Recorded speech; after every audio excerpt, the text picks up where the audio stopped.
pessoal, sejam bem-vindos a mais um programa Parto em Foco e hoje um tema para lá de especial. Vamos falar sobre o cromossomo do amor. O corpo humano é constituído por milhões de células.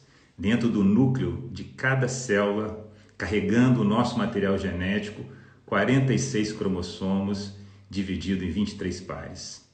Um em cada 700 bebês nascem com o cromossomo 21 triplo, o que chamamos de síndrome de Down.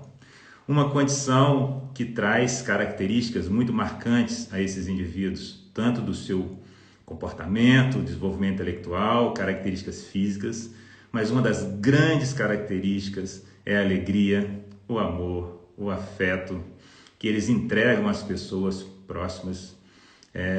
E por isso, então, a analogia entre o cromossomo extra com uma dose extra de amor.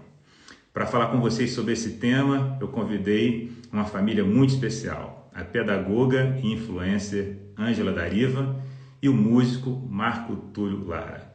Vamos falar sobre os desafios do diagnóstico, da educação, do desenvolvimento, mas também quero fazer aqui uma provocação a toda a sociedade.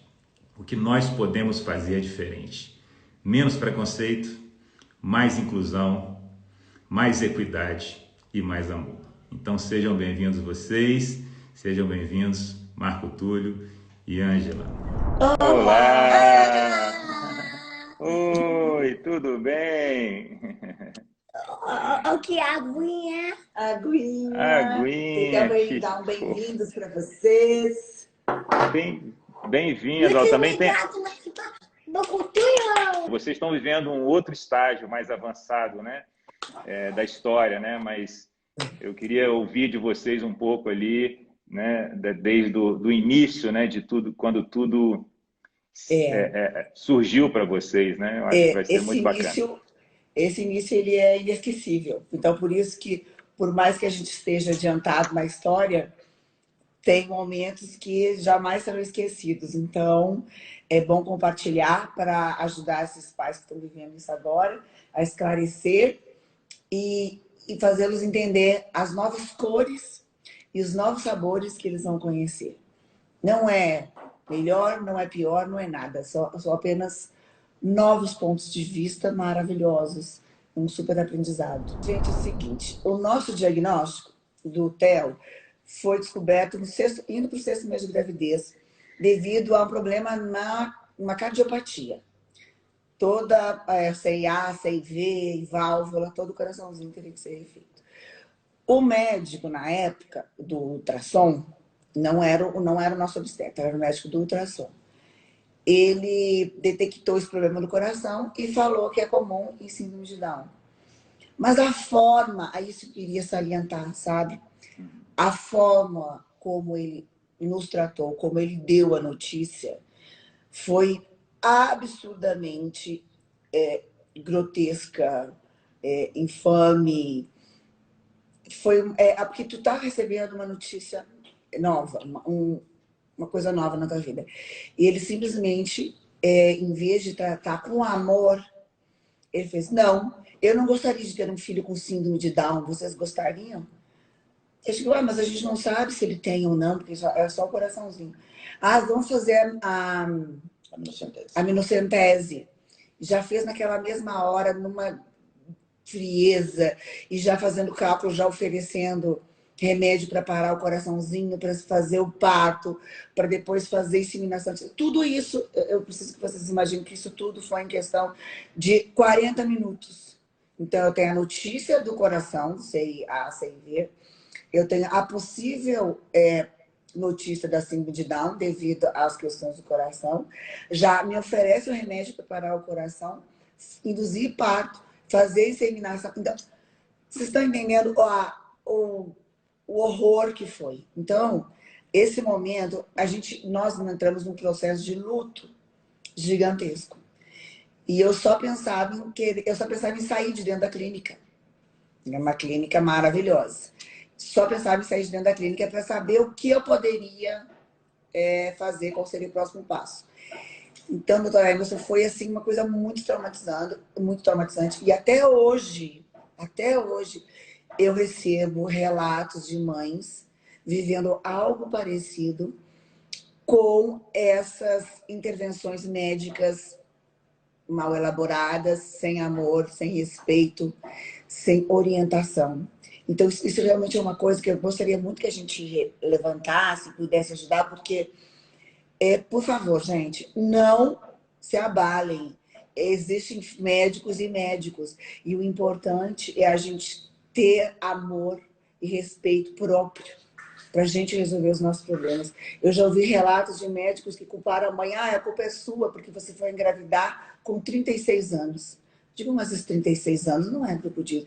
Então, existe uma linguagem aí muito sem amor, que já é um momento muito difícil, porque o novo nos tira da zona de conforto, né? Nos cobra força, coragem, sabedoria. E tu tá vivendo aquele novo. Estão abrindo uma porta para ti e te jogam. Porque a forma como foi tratada aquilo, vocês não fazem ideia. E de repente eu não sabia qual que o problema era maior, se era o coração, se era a síndrome, se era meu luto, se era o nosso futuro. Então, nós vamos tratar isso agora devagarinho, só fui lançando a bomba, mas é porque eu gosto muito de dividir, eu gosto muito de ajudar as mães e orientar. Olha, por favor, profissionais da saúde, existem formas e formas de dar, e esse momento é muito delicado, porque é um momento muito novo, a gente não conhece nada, a gente vai ter que desbravar tudo, e já com essa forma, essa humilhação, essa falta de amor, isso torna, isso acaba com a gente, sabe? Então, eu queria muito que os profissionais da saúde tivessem essa atenção, porque isso é muito sério, é um início, e o início, ele marca para sempre. Esse ponto inicial há de se entender que todos nós, né, os pais esperando ali seus filhos, nascimento, na cabeça você já está com ele pronto, você já vê ele. Então, assim, existe uma expectativa muito grande dos pais, e essa expectativa, ela é sempre em torno daquele menininho correndo, da menininha não sei o quê, né? Você sempre levando em consideração tudo certinho, tudo dentro da sua cabeça, né? Aquela história. A gente sabe, né, depois dessa experiência, enfim, depois de um certo tempo na vida, a gente vê muitos casos, a gente sabe que essa expectativa, ela é muitas vezes um grande problema, porque os filhos, quando nascem, dificilmente eles vão ser exatamente aquilo que a gente tinha imaginado, né? Eles são seres únicos, assim. E por isso que a gente vai crescendo, de repente você vê o seu filho grande, tão distante daquilo que você imaginou lá atrás, porque é um outro ser, e a expectativa sua vai se diluindo ao longo dos dias, dos anos e tudo. No caso do Theo, no nosso caso da síndrome de Down, uma expectativa tão grande quanto de qualquer pai e mãe quando os filhos vão nascer, uma expectativa que foi abortada, destruída, sei lá qual seria a palavra, que foi massacrada naquele momento. Isso eu falo e depende do médico, tá? Não falo do nosso caso especial. Mas aquela situação... A notícia, né? A novidade, no caso de... Não era... o fato em si, era um bebê com síndrome de Down e cardiopata. Então... isso já quebra todo... Então, o grande negócio, né? E eu entendi isso, sei lá, um ano depois, e a Ângela grávida ainda. Então, quando o Theo nasceu, a gente já sabia que tinha síndrome de Down, que tinha problema do coração. Então, assim, o nascimento, que geralmente é cercado por essa ansiedade, por essa expectativa, e aí muitas pessoas tomam conhecimento do filho com alguma condição especial no próprio parto, né? Muitas vezes logo ali, principalmente quando é uma coisa que está ali no fenótipo, né? Ou uma coisa que está aparente e tal. No nosso caso, não, a gente já sabia tudo. Mas, enfim, eu entendi que o grande vilão, para mim, foi a minha própria expectativa. Eu acho que foi mais pesado para mim, entendeu? E acho, pessoalmente, foi mais pesado. Eu fiquei mais frustrado que a Ângela. E eu acho que foi mais difícil para ela, exatamente porque, além dela estar vivendo com o Theo, ela ainda tinha o marido dela que estava no outro caminho, num outro luto diferente. Então, realmente, eu eu tive um distanciamento muito grande de todo mundo e tudo mais. E foi uns 40 dias, assim, mais ou menos, que eu fiquei numa quarentena pessoal de luto, assim, tentando entender, enfim, tudo isso. Mas aí, cara, é o seguinte, eu sou artista, mas eu estudei engenharia também. Em engenharia, você aprende, é desenvolvido, é treinado para resolver problema, entendeu? Você está ali para resolver problema, não é matemática, não, problema. Você tem que fazer uma ponte aqui, se vira, interessa. Então, sua mente, ela fica assim. Eu falei, gente, eu não posso ficar assim, porque aí viram dois problemas, né? Na minha cabeça, que não é, aí são dois. Um é a criança que vai nascer, outro sou eu, né? Então eu não posso ficar alimentando mais um problema além daquele que a gente já tem que cuidar, que por sinal, diga-se de passagem, calma, por sinal, diga-se de passagem, o problema imediato não era o Down, naquele momento mais. O problema era o coração, que ele tinha que fazer uma cirurgia. Rápido. Né? Então, a cabeça já estava, mas, poxa, não dá nem para sofrer pelo Down, porque o que vai ter uma cirurgia no coração que ele tem que fazer de imediato. Assim. Bom, enfim, o que eu pensei? Já que a história era toda a expectativa que foi criada na cabeça e tudo mais, já tinha o nome, já tinha aquela coisa toda. Falei, a primeira coisa que nós vamos fazer, eu voltei para vamos parar com essa bobagem desse meu luto. E a primeira coisa que nós vamos fazer é o seguinte: a criança se chama Henrique, era o nome, não é? Era. Não chama Henrique mais. O Henrique não vai vir outro. Quem é o outro? É o Theo. Mais ou menos assim, entendeu? Eu então, achei incrível, porque daí ele reconstruiu, ele desconstruiu o Henrique e reconstruiu o Theo. Agora, o Theo, as nossas informações são essas. É isso? Então tá. Ele é cardiopata, ele tem síndrome de Down, ele tem que fazer uma cirurgia, ele tem no máximo 4 meses para cirurgia. Então tá, minha expectativa esse é o Theo. Esse é o Theo. E, gente, começou do zero, eu fiquei tão impressionado, porque, nossa... E aí, foi mágico. Isso eu vou te fazer assim, foi mágico mesmo, porque naquele momento em que eu consegui acabar com aquela expectativa, entender que aquela expectativa criada não viria mais e traduzir isso simbolicamente de uma maneira tão simples, que era só o nome, né? Um nome, mas não é um nome, é toda a sua mente voltada para aquilo. Expectativa, né? O João Marcos, nosso filho mais velho, ele me deu apoio 100%. Tempo inteiro me apoiando, e o Marcos vivendo o luto dele e todas as reservas dele lá, todas as confusões. E o João Marcos, hora nenhuma, ele questionou, ele indagou o que seria o síndrome de Down. Não, ele disse, mãe, ele é lindo, ele é meu irmão, eu vou amar do jeito que ele é. E isso que eu acho bacana, que eu trabalho também muito a inclusão social, com naturalidade. Por quê? Porque as crianças, elas têm essa visão. É a visão que o João Marcos tinha. Ele disse, mãe, qual é o problema?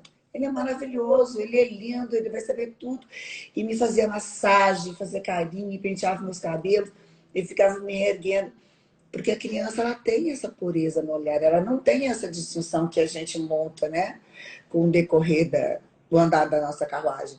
Então, por isso que eu defendo muito a inclusão social em todos os meios, em todas as idades, que isso vai nos naturalizando.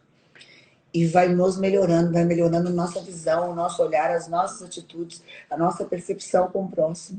Então, são só coisas que agregam. E tudo a gente vive aquele luto por conta do novo. Mas mal sabe que esse novo é tão maravilhoso que só vai agregar, não só para nós, mas para todos que têm essa oportunidade. Porque no mundo que nós vivemos, uma coisa que é importante de se entender, que é o seguinte: tão importante para o Theo estar crescer com essas crianças aqui, é essas crianças aqui crescerem com crianças como o Theo. Porque o mundo que as espera é esse mundo de inclusão. E elas vão ter que crescer entendendo isso. É muito diferente da nossa geração, enquanto a gente criança, de ter, da gente ver isso à distância, da gente ver isso não está perto, não faz parte do dia a dia. Então é um ensinamento para todos, né? Socialmente essa inclusão, ela é importante que todo mundo entenda isso, né? Entenda isso nesse sentido. Para ela acontecer de fato, para a inclusão acontecer de fato na hora certa, na hora da socialização das crianças, antes nós pais temos que aceitar a inclusão com naturalidade, incluir a criança dentro da família de fato, E estimular, gente, estimular, estimular, estimular. E quando estiver cansado, estimular mais ainda. E quando não ver o resultado do estímulo, continuar estimulando. Porque essa é uma plantação lenta. Custa para ver o resultado.